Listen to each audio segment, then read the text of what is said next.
I don't want no oil, a spoil in my shoreline. I like fish much better than crud. I like birds and things a-creeping and crawling. Won't trade no more oil for blood. The sun done give us all we need to make this country run. But that black demon oil's got us fussing and fighting, and I do believe it's time we was done. I don't want them nukes run by them kooks who think radioactivity is fun. No more three-headed frogs or kids with leukemia. Nuclear power ain't fit for a dog. The sun done give us all we need to make this country run. But that nuclear power's got us fussing and fighting, and I do believe it's time we was done. No nukes!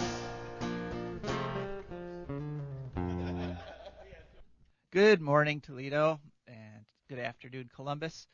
And hello to those of you listening on the internet, wherever and whenever you are. Sorry about that little pause there. We had some microphone trouble, but we're on the air with For a Green Future. For a Green Future is a show where we talk about ecology and the environment. And we talk about the way they affect you, your wealth, your health, your happiness, the happiness of your friends and family and pets. And, you know, this show, normally this station where we air the show, WGRN 106.5 The Ticket, is a sports show. And you just heard some high-energy sports there on Black and White Sports. And later on you're going to hear Mick Gonzalez and the Cheap Seats coming to you after this. But for just an hour, we're going to take a moment out and think about this planet that we're living on. Think about the ecology that supports us, the aspects of life that make sports possible. Because without a healthy ecology, you can't really have sports, can you? I mean, you know, try to play golf while Hurricane Delta's coming in. It's just not going to happen. So we have a great show lined up for you today. We have an interview with someone whose name is familiar to many people in the Toledo area. Mike Ferner is going to be talking with us because on our very first show, we talked on this way back in January 2019. We talked about the Lake Erie Bill of Rights, and Mike Ferner just basically single-handedly fought a court battle and won a battle in that Lake Erie Bill of Rights controversy, and he's going to be telling us about that starting at about quarter after. Then, of course, we're going to hear from our advertisers and our patrons, our wonderful patrons that make this show possible. A couple of announcements, and then Eco News, and Rebecca will be joining us after Mike Ferner's interview. And you, of course, will hopefully be joining us at 866-240-1065. That's 866-240-1065 on any environmental or eco topic. Maybe you have somebody who you know personally that got affected by the California fires, for example, or one of these hurricanes, one of these many hurricanes that are hitting the U.S. this year. Any sort of question or opinion on any kind of ecological or environmental issue, we'd love to hear from you. 866-240-1065. This is the best show in Ohio, but it gets better every time you call. So we are well into fall now, as you know, driving in, and I'm looking at the trees around here, and they seem to be kind of confused. I mean, some of them have gone full on, okay, it's fall, equinox is over, change leaves, let's start dropping them. Others are still like completely green because there's no sign of cold, no sign of frost around. And so a lot of the trees and a lot of nature are kind of confused by the changing weather. And, you know, every year the start of winter sort of falls back further. You know, I remember just last year we were mowing our lawns in December, which is kind of crazy. And hopefully we won't have that this year. But it's no question, there is no question that the world is changing, that the Earth is doing things it hasn't done in many tens of millions of years, well before humans were around. And there was a particular human. There's one human who's been around for quite a while. His name is David Attenborough, and he's been around for 94 years. He's 94 years young, as they say. And this past week, he came out with a new program on Netflix. It's called A Life on Our Planet.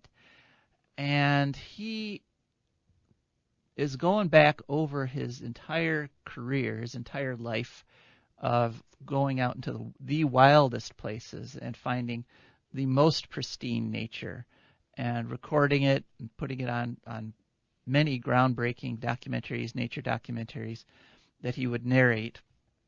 And he has done incredible amounts to advance the cause of ecology and environment.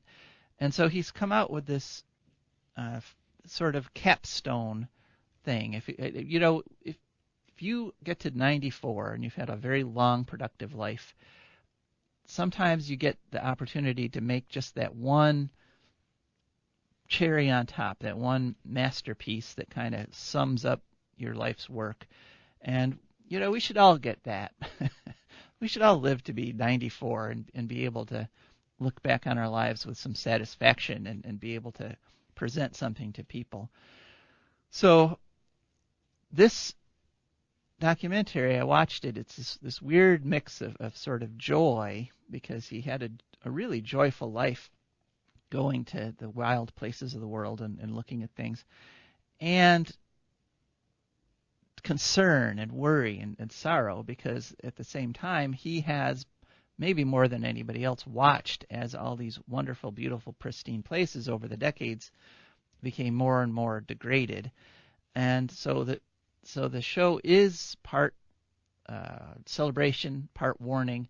But the part that I liked the most about this show is that it also is part hope. It's part genuinely looking at the future and saying, you know what, it's bad, but we can do this. We can fix things, and giving just a glimpse of what the green future would be like at the very end. And I think that's been sorely missing from a lot of environmental discussions. And, some of the things that he had in this show were, you kind of had to know ecology to understand what was being shown on the screen. I mean, for example, when he was talking about the past great extinctions, on the screen, what they were showing were various kinds of fungi growing up, which, is just beautiful. And if you don't know anything, you watch those time-lapsed mushrooms and things blossoming. It's really cool.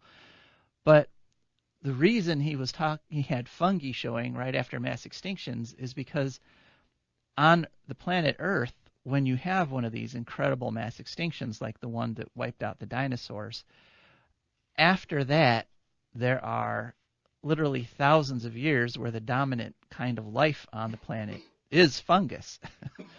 Because, for example, when the dinosaurs got killed, the asteroid impact put so much dust and dirt in the air that for hundreds of years there wasn't enough light to support photosynthesis. You couldn't have plants growing in the ground. And so the Earth was taken over by fungus. They had these gigantic forests of mushrooms. Some of them were 10, 15, 20 feet tall. But this is what happens after a mass extinction, when almost everything dies, when like 90% of things die. For a while there, the saprophytes, saprophytic organisms like fungi that live off of dead things, because the forests didn't disappear, everything died, and there was all this wood, and so you'd get gigantic fungus. And also in another part he was talking about sustainable fishing and saying, if we are sustainable with our fishing, we can continue to get fish from the ocean. In fact, we can get more fish if we do it sustainably. And while while he was talking about that, they were showing pictures of Norwegian fishing, which we've talked about on our show before. And Norway does have a sustainable fishery. They have looked at how many fish they've got. They've looked at the wild animals, the whales and the seals, and calculated how much they need. And then they've very precisely figured out how much they can take sustainably. And it roughly comes out to around 10%. So that's kind of a rough rule of thumb. If you leave 90% of the fish stocks, then you can take 10% indefinitely. And that 10% over the years adds up to more than if you went out and took 90% of the fish one year, because then the next year the population crashes and you get almost no fish. And so, if you knew some of the details of what he was talking about, you sort of got a deeper appreciation of what he was saying. And the important thing to remember is that what he's saying in this documentary, A Life on Our Planet, is absolutely true, that we can have a future where we live with nature. And he laid out some of the very simple things that we just need to do in order to get this. One, in terms of the fishing, is you do have to have protected areas where there's no fishing. You have to have big chunks of the ocean where you just say, no net shall ever come here. And in those sections, the fish will rebound and they'll become so plentiful that they'll send more fish out of those areas. And those are the fish you can catch. And you can do that, as we say, you can do that indefinitely. And you end up with more fish in the long run. And, of course, one of the things that President Trump has done is eliminate the fishing reserve areas that were created at the Obama administration and said, okay, guys, just get in there, take all those fish, which, of course, will lead to less fish in the long run and more poverty and a harder time to get things going. But I think one thing that's happened locally that I think David Attenborough would be very interested in, and he kind of he never explicitly said it, but he kind of asserted it, is that and the idea that nature has the right to exist, has a right to flourish, that nature should be a part of our decisions when we make decisions on where we're going to build and what we're going to do and how we're going to do things and what technologies we're going to follow. That nature needs to have a seat at the table, that somehow the natural world has to be included in the human decision-making process, or else we are going to crash, or else we are going to have those mushrooms are going to take over, and we'll have those centuries of mushroom forests without people, by the way. And so recently, we had here in Toledo back in 2019, people voted in favor of natural rights. They voted to give Lake Erie the rights of a human, to give Lake Erie a voice in court, in law, and it was called the Lake Erie Bill of Rights, and it passed here in Toledo 60-40 and made headlines around the world. And we've had Marky Miller on many times. She was one of the main proponents in the group Toledoans for Safe Water. But also in that battle was a fellow named Mike Ferner, and I have an interview with Mike Ferner all lined up here, ready to go. So I think without further ado, let's hear from Mike Ferner. Okay. Welcome to For Agreed Future. Could you please just give us your name and the name of the group that you're with? My name's Mike Ferner, and I'm with the Advocates for a Clean Lake Erie. All right, great. So this is one of the first stories that we covered at For Agreed Future. In fact, on our very first episode and the first Sunday in 2019, we've had Marky Miller on several times. But could you give us a quick history of the Lake Erie Bill of Rights? Well, it started with a group of mostly younger activists in maybe 2016, I want to say. And they were attracted to the approach rights of nature, which is quite a bit different from the typical environmental work that activists have done over the years, because it doesn't rely on the EPA or it doesn't rely on the typical kind of regulations that we're familiar with. It rather takes a position that nature, Lake Erie, for example, has a right to exist and to exist in a healthy state in and of itself. It's just inalienable, innate rights, and that it's not just property. And this is a huge change from the way we've viewed nature in this country since Europeans came, that all of nature is just property and somebody owns it and they can pretty much do what they want with it, except for some very lax, for the most part, regulations. So this was a new approach, and in order to get this before the public, they gathered 10,000 signatures over the course of a year or two and got it on the ballot. And the city of Toledo voted it through. It was a change to the city charter. And within 24 hours of the polls closing on February 26th, 2019, the Farm Bureau and some corporate attorneys had already lined up a farmer in Wood County to file a lawsuit, and they filed this before 24 hours was passed, after the polls closed and the issue had been passed by Toledo voters to change the charter. And so this suit was filed, and that took about a year to get through federal court, and the federal court did what a lot of people expected it was going to do, and just ruled it too vague, unconstitutional, and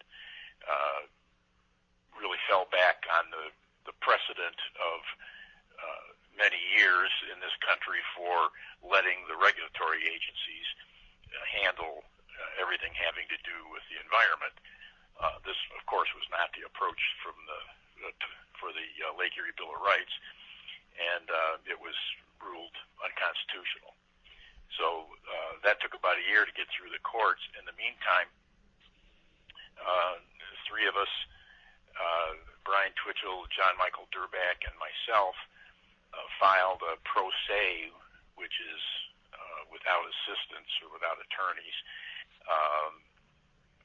a pro se complaint in Lucas County Common Pleas Court, and the purpose of that was to try to get the county court to protect the Lake Erie Bill of Rights from what eventually happened with the federal court.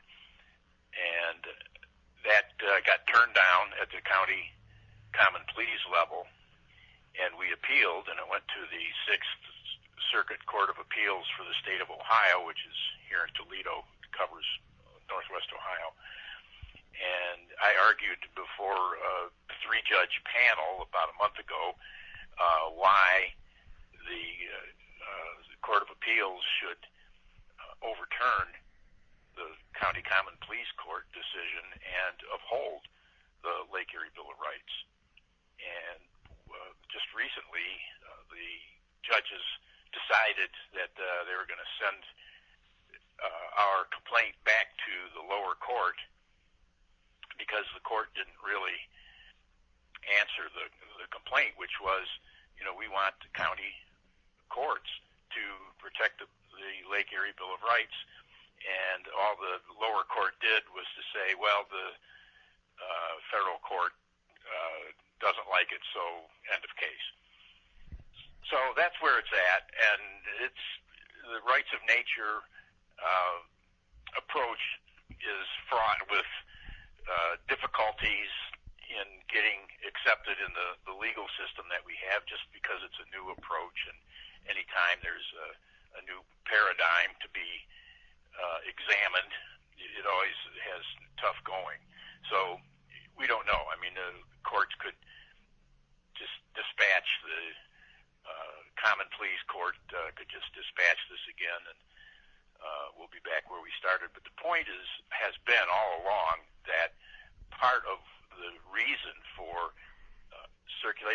legislation and getting the Lake Erie Bill of Rights on the ballot and then going to court to protect it, part of the motivation has been to show the public that the system that we are working under does not work to protect the environment.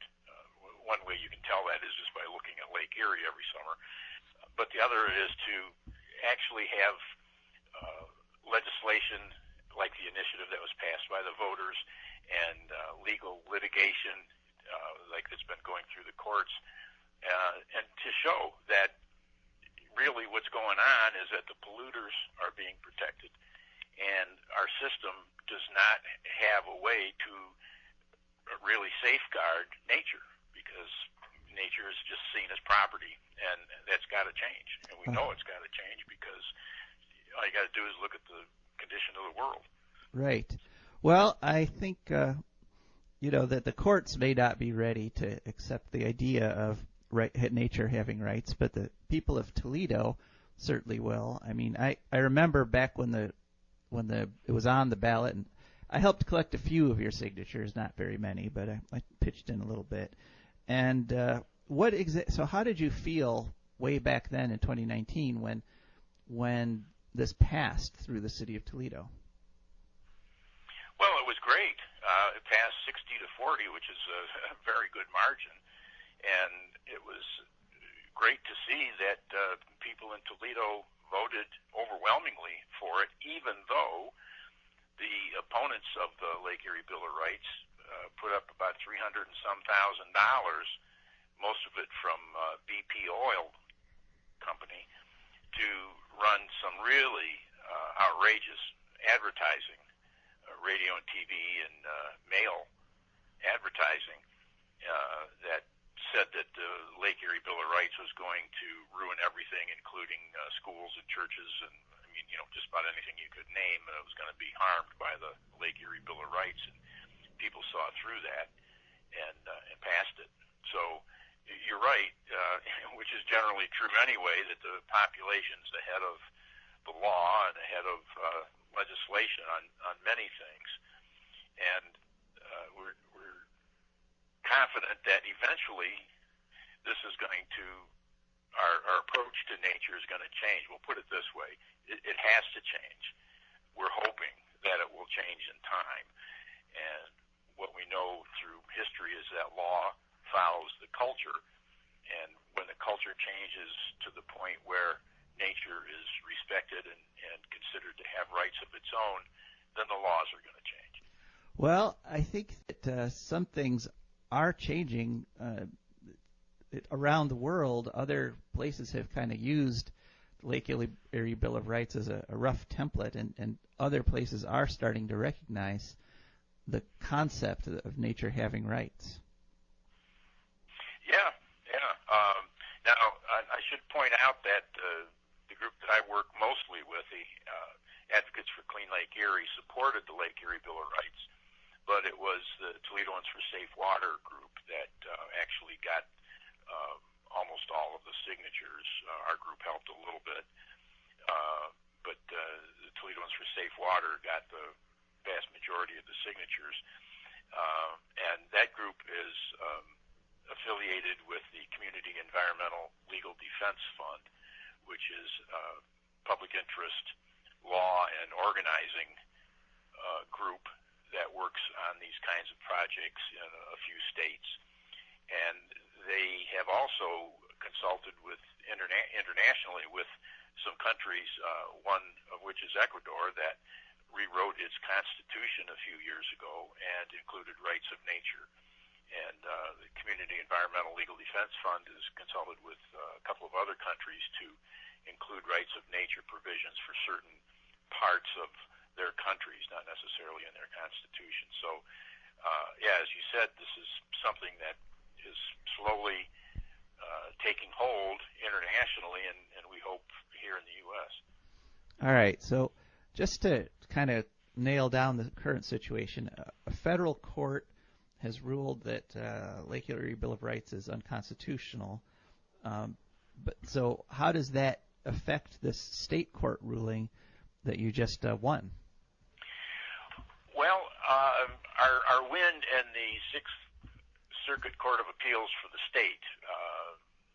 We appealed the county common pleas decision, and we sort of won in the Court of Appeals, in which it did not uphold the county common pleas court decision, which was to throw our complaint out. So the appeals court it's kind of a half a victory, because it sent the issue back to the common pleas court again and said you didn't deal with this properly, and you got to actually deal with the merits of what these people are talking about.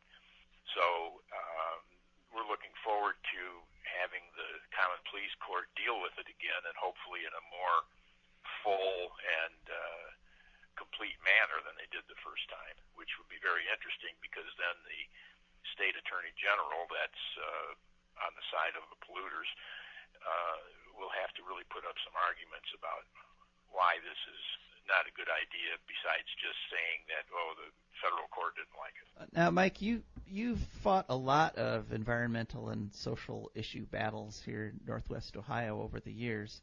How does the Lake Erie Bill of Rights controversy sort of compare to some of the other issues you've worked on?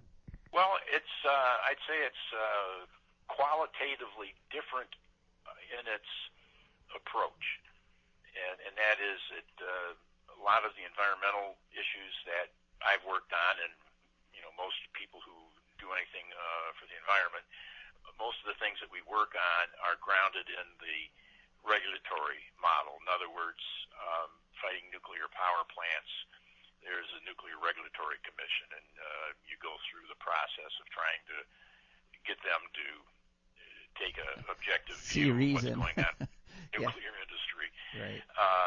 Same thing with the Environmental Protection Agency, and on and on.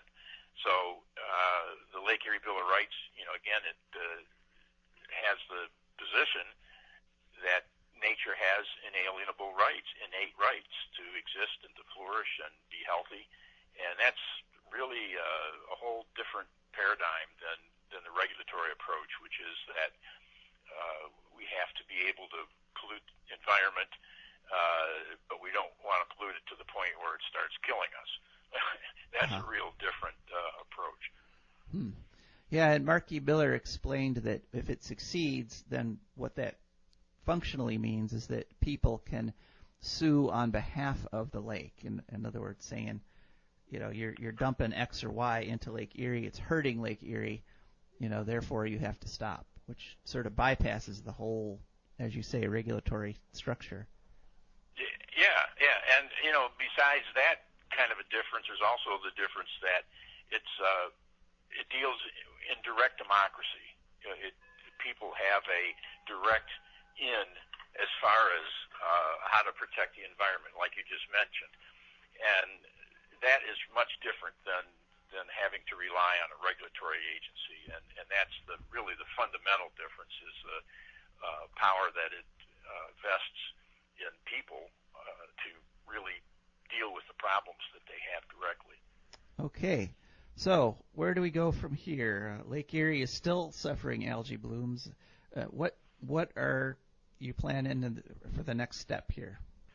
Well, the Lake Erie Bill of Rights is going to go back to the lower court, common pleas court, and depending on what happens there, if it gets thrown out again, we'll have to determine whether if we can appeal it again. I'm not even sure if we can do that. Eventually, until the culture changes and people start demanding that we treat nature differently, these kinds of things are always going to have a tough way to go. Any new approach like this is going to have a tough way to go, whether it's in the legislature or the courts. So groups like Toledoans for Safe Water and Advocates for Clean Lake Erie are going to keep demonstrating and getting out in the public and talking about these issues and trying to get more people interested and involved, because that's what it's going to take. It's not just, this isn't a spectator sport that a few activists can engage in and the public can kind of sit by and watch what's going on. People need to get involved, and none of this is going to change until enough people get start raising enough hell that the people who are supposed to be protecting the environment actually do their jobs. Well, thanks so much, Mike, for And there we are. That's our interview with Mike Ferner. What did you think? 866-240-1065. That's 866-240-1065. And I think we have Rebecca on the line with us now. Hey, Rebecca, are you there? I am here, yes. Yes, welcome to the show. Thank you. What did you think about what Mike had to say? Well, I missed the earlier part because it took me a couple trials to dry in, but he's still trying to enforce the LEBOR law, right? Right, yeah. That's what he's trying to do is to salvage it. He's had some setbacks apparently, but it still feels it can be saved.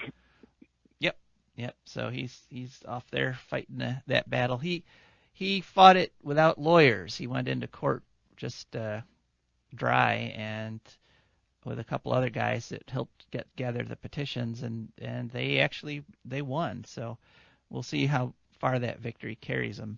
Hopefully all the way. Well, that's the great thing about, elderly people who are retired, people on disability. We got nothing to do with our lives but sue you. I'll remember that, Rebecca. As your employer, I guess I'll have to keep that in mind.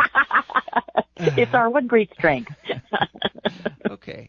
Well, one of our great strengths, of course, is our advertisers. Yay. Wood County Park District is our advertiser. Wood County Park District is a natural resources conservation agency. They protect natural spaces, maintain quality green spaces. They provide engaging programming, and they teach people to love and respect nature. They restore wildlife habitats, and they lead outdoor adventures. Wood County Parks protects natural spaces in Wood County for all to enjoy from 8 a.m. to 30 minutes past sunset every day of the year. And there's several ways you can find out what's going on over there. One is to go to their website, wcparks.org. Another is to download their app. They have a nifty app. You go to the App Store and search for WC Parks. And finally, of course, you can call them at 419-353-1897. That's 419-353-1897. And actually, finally, check them out on Facebook because they put a lot of what they're doing out on Facebook as so many people do. For Green Future is also brought to you by our sponsors. And those are people who've gone to patreon.com and they've searched for a Green Future. And we have a page there with the different membership levels that you can sign up for. And so they've signed up, and every month a tiny little painless, barely noticeable donation comes out of their checking account and into ours. And that's part of what keeps this show going. So please go to patreon.com and become one of our patrons.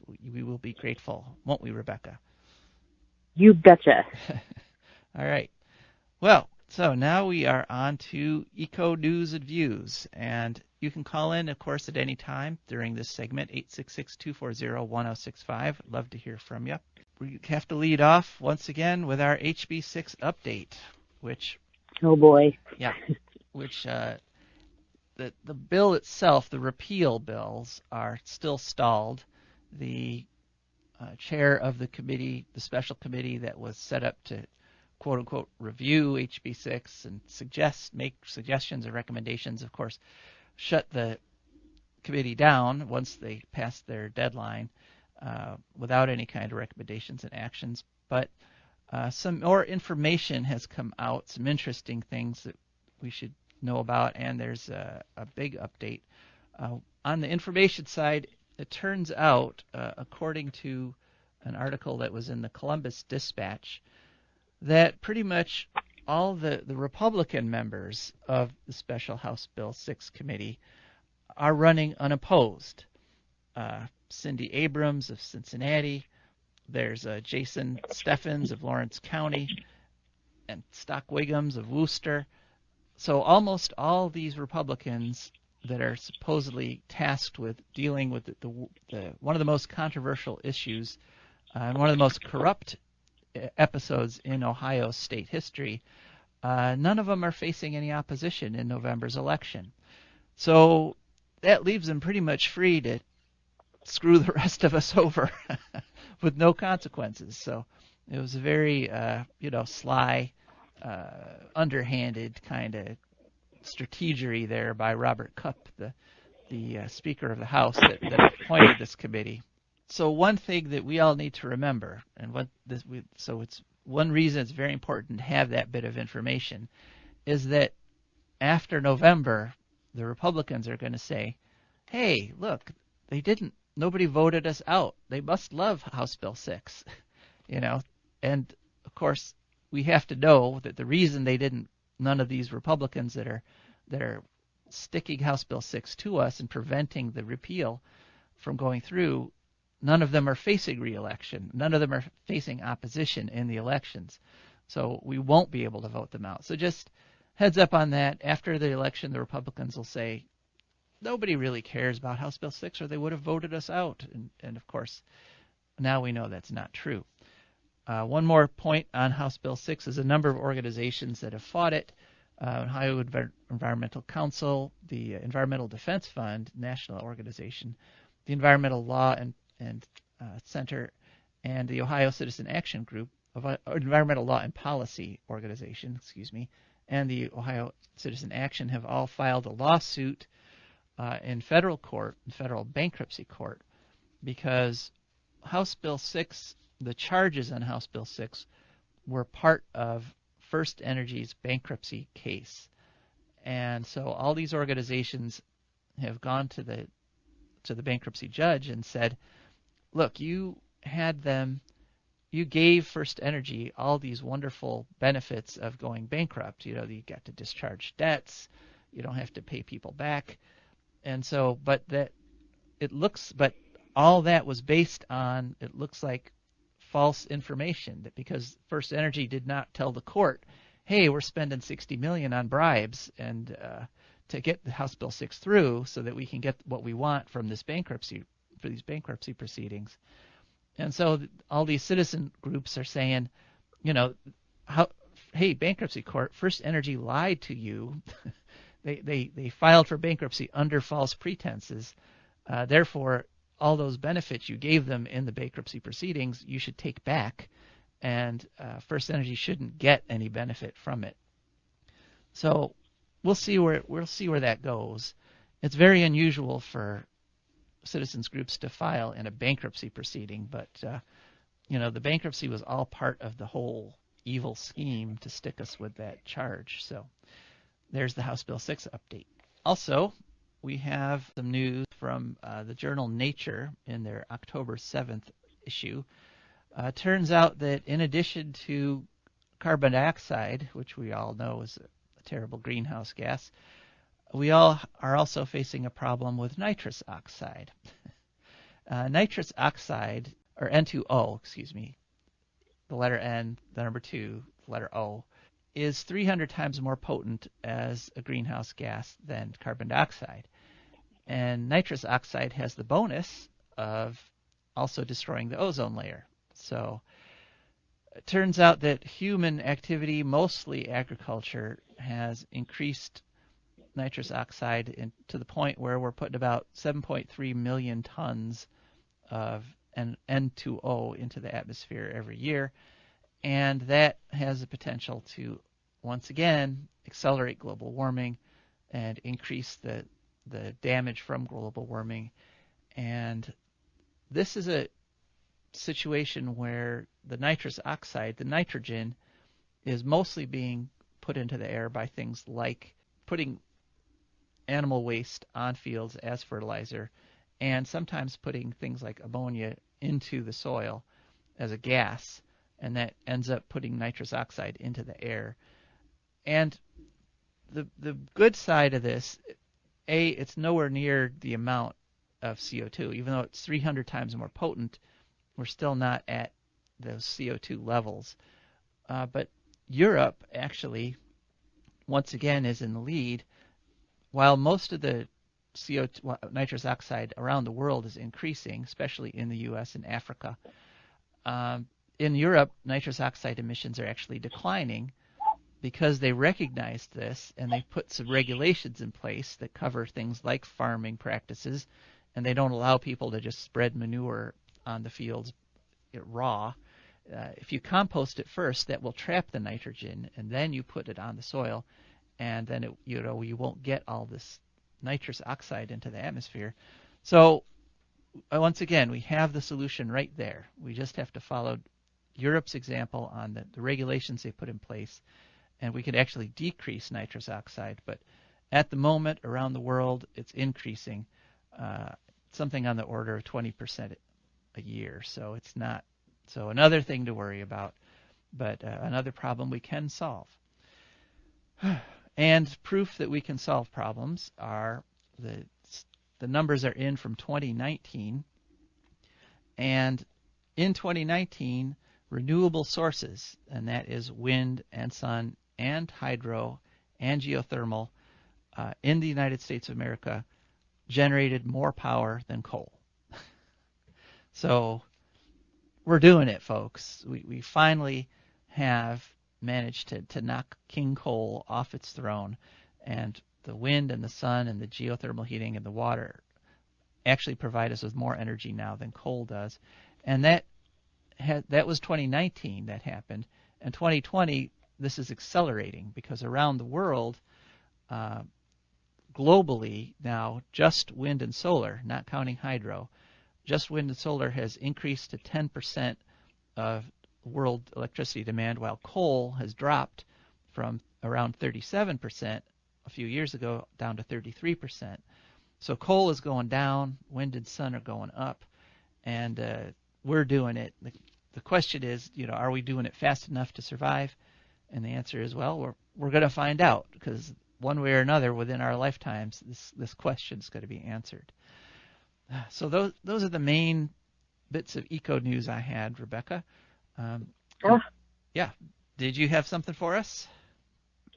A little bit. October and the solstice being the time to traditionally honor your ancestors.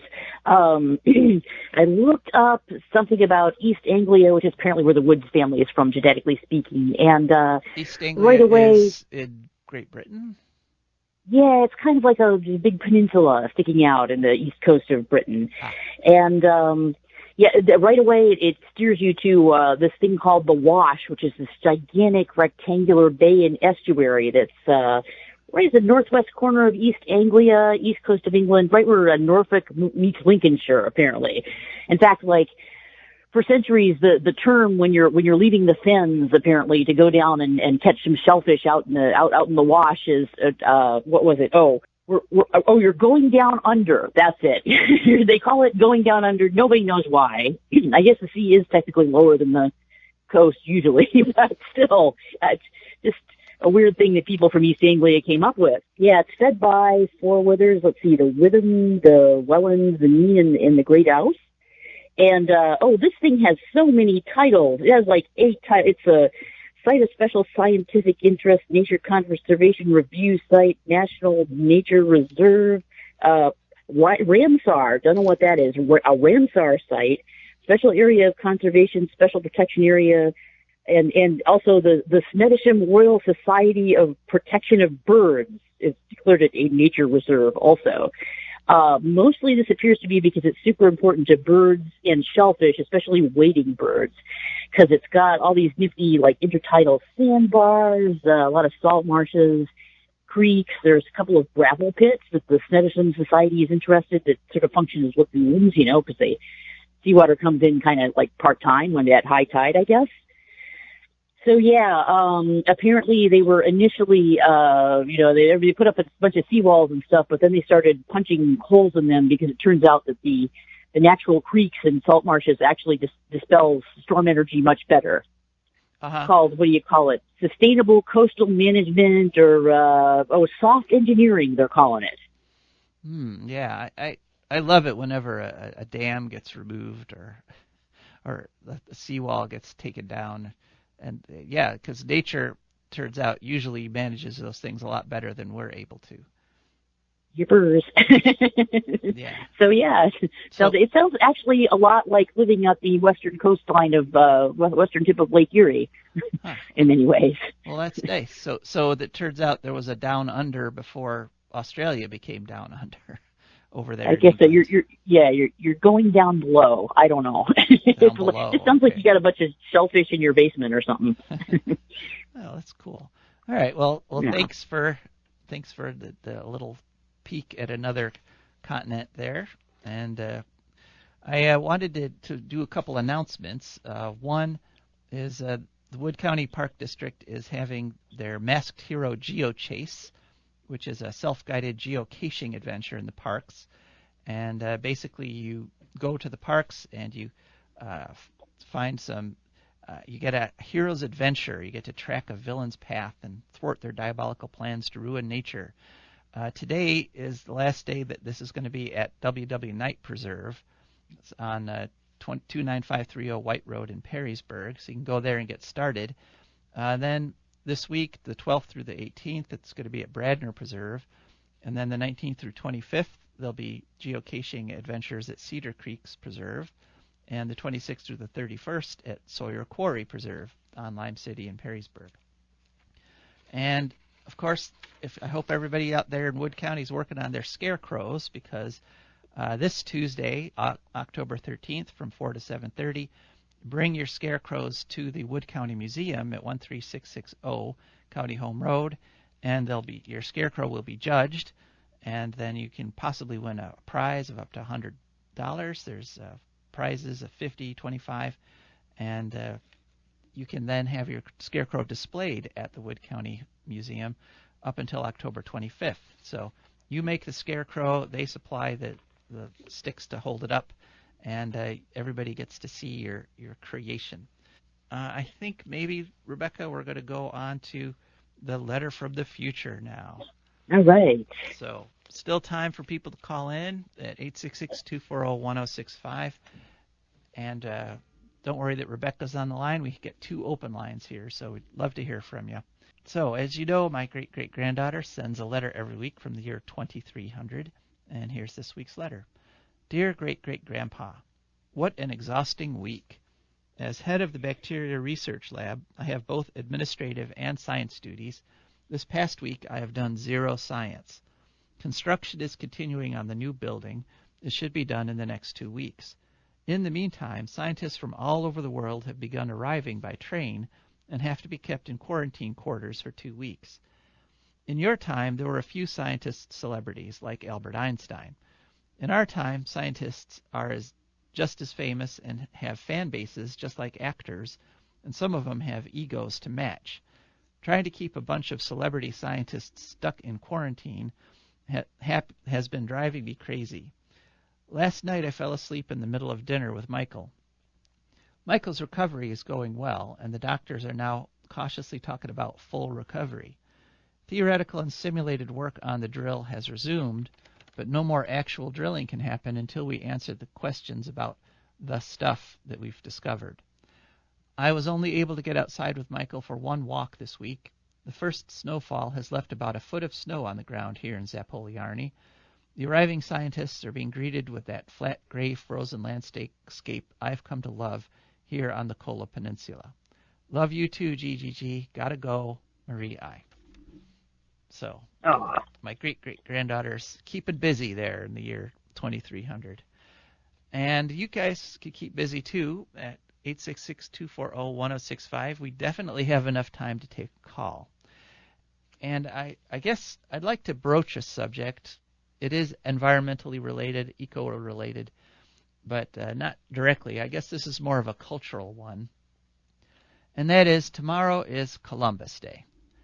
And as an Italian American, all my life I've been very proud of Columbus Day, because he's one of the few. Columbus was an Italian. He was from Italy, even though he was sent over by the Queen of Spain.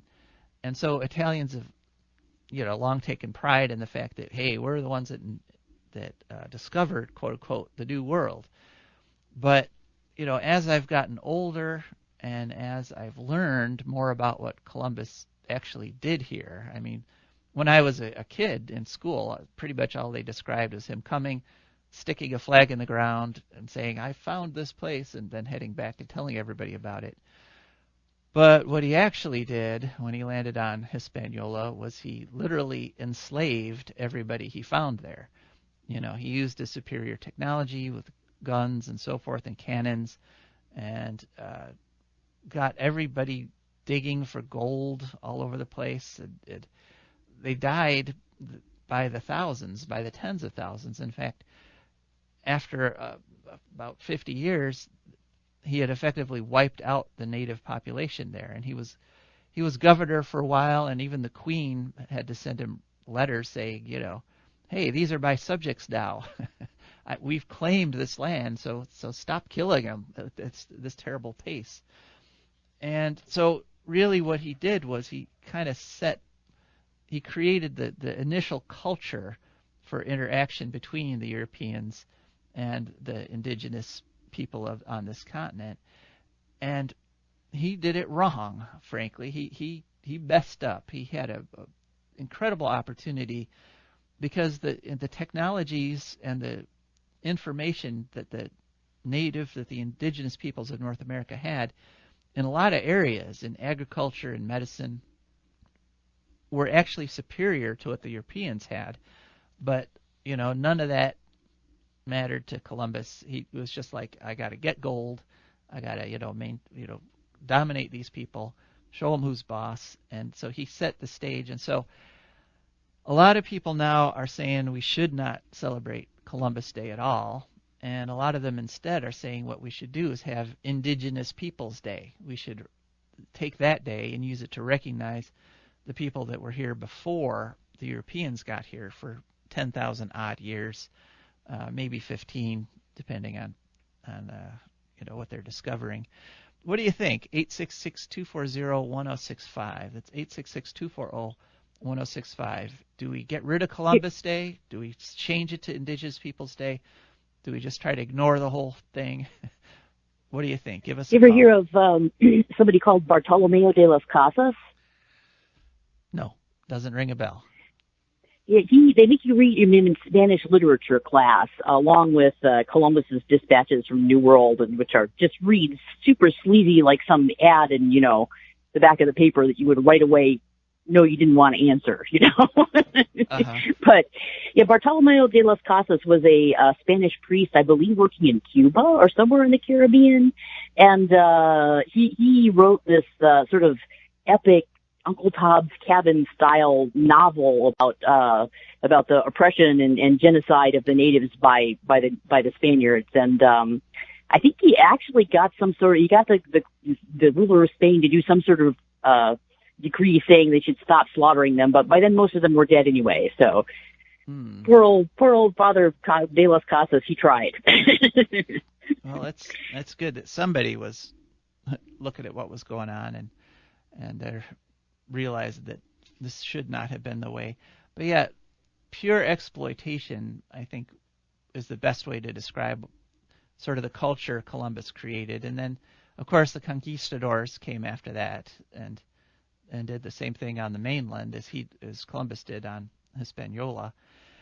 And another thing we learned in Latin American history and culture language classes is that a lot of that was based on the Spanish struggle to expel the Moors, because they just spent like 700 years. The Moors came and invaded Spain, and what was it, 700 years or something they lived there, and kind of ruled parts of it. It was never total control, but so they just come off this 700-year struggle to subdue and expel the swarthy-skinned non-Christians, and basically one big reason they ended up sending people to the New World was because they had all these guys who for generations had been soldiers, and they didn't know how to do anything but fight. And so they had to find some more dark-skinned non-Christians for them to fight really, really quickly, or they were just going to hang around Spain and make trouble. Yeah, well, they sure made a lot of trouble over here, and they did. It's what they were best at, essentially. They called it hidalgos, meaning the son of somebody. That's also a last name, but it was kind of an insult. It was like, oh, they're the son of, they know how to order people around and do things with swords. That's their only skill set, Mm-hmm. Which I guess is all you needed back then. If they did, well, it came in handy when they were trying to expel the Moors, but after that, they had nothing to do with those guys. Right. All right. Well, I can hear the music, so we're running low on time here. Alrighty. Thank you all for listening, and this is essentially the highlight of my week here when I get to talk to you folks about environmental issues. And don't worry, we will be back next week, but consider becoming a sponsor. Consider going to patreon.com and signing up for that monthly, tiny little monthly thing that helps us so much. So, all right, without further ado, this is Joe DeMare. And Rebecca Wood. And we are signing off. Bye-bye. I do believe it's time we was done. I don't want them nukes run by them kooks who think radioactivity is fun. No more three-headed frogs or kids with leukemia. Nuclear power ain't fit for a dog. The sun done give us all we need to make this country run. But that nuclear power's got us fussing and fighting.